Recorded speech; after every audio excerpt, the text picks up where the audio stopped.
Hello bachcho, let's see the question. A positively charged particle is moving along the positive x-axis. You want to apply a magnetic field for a short time so that the particle may reverse its direction and move parallel to the negative x-axis. This can be done by applying the magnetic field along option A y-axis, option B z-axis and option C y-axis only and option D z-axis only. So let's see the key concept of this question. The key concept of this question is when a charged particle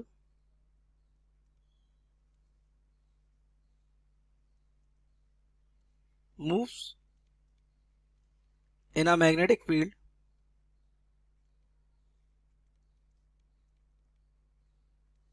perpendicular to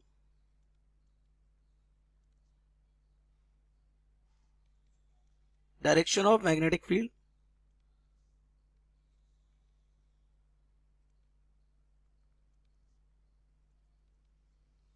a force कौन सा, उसको क्या कहते हैं, Lorentz force कहते हैं. Force will be acted upon it whose direction is given by, उसकी direction कौन देता है, फ्लेमिंग्स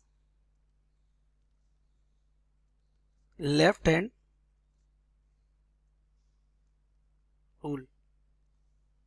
ये फ्लेमिंग लेफ्ट हैंड रूल क्या कहता है, तो देखिए अगर हम अपने लेफ्ट हैंड के थंब को इस तरीके से, उसकी फिंगर को, इंडेक्स फिंगर को इस तरीके से और मिडिल फिंगर को इस तरीके से, तीनों को इस तरीके से करें कि ये 90 डिग्री पर है तीनों. ओके, बाकी ये हमारी कौन सी, ये फिंगर बची हुई है इस तरीके से.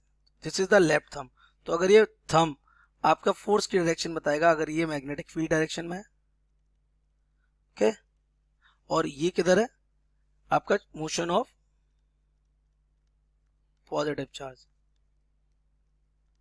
ये तो आपसे क्या कह रहा है क्वेश्चन में, आपसे बोल रहा है कि वो चार्ज पार्टिकल किधर दौड़ रहा है, along the x axis. Positive x axis बता रहा, तो एक एक्स एक्सिस बना लेते हैं. ये चार्ज इस साइड क्या कर रहा है, मूव कर रहा है. अब आपको पता है चार्ज पार्टिकल में फोर्स लगाने के लिए उसको रोटेट कराना पड़ेगा, मतलब उसको डायरेक्शन इसकी क्या करनी पड़ेगी, चेंज, क्योंकि इसको किधर मूव कराना है, नेगेटिव एक्स एक्सिस की तरफ. तो अगर आप इस पर ऊपर की डायरेक्शन में मैग्नेटिक फील्ड लगा देते हैं, मान लिया ऊपर कौन सा वाई, तो आपका इस पर फोर्स की डायरेक्शन क्या होगी, इस पर फोर्स की डायरेक्शन आप अपनी लेफ्ट हैंड को यूज कर सकते हैं. ये चार्ज किधर मूव कर रहा है, राइट में, तो आप अपनी मिडिल फिंगर इस डायरेक्शन में रखें. ओके, मैग्नेटिक फील्ड कहाँ कर दिया, ऊपर, तो आपको पता है ये जो है ना, ये इस तरीके से घूम के किधर हो जाएगा, इस डायरेक्शन में आ जाएगा. लाइक इसका जो सर्कल होगा वो हॉरिजॉन्टल होगा, हॉरिजॉन्टल सर्कुलर पाथ पे मूव करते हुए कहाँ आ जाएगा, इधर आ जाएगा.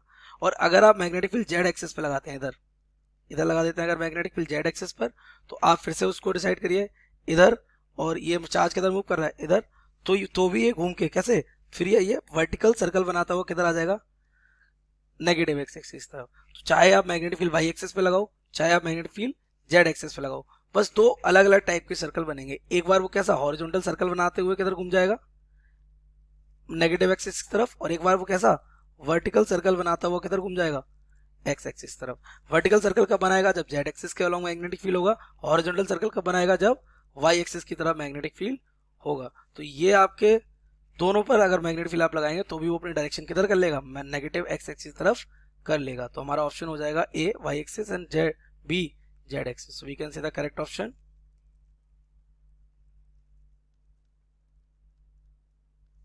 A and B. I hope you have understood it well. Best of luck.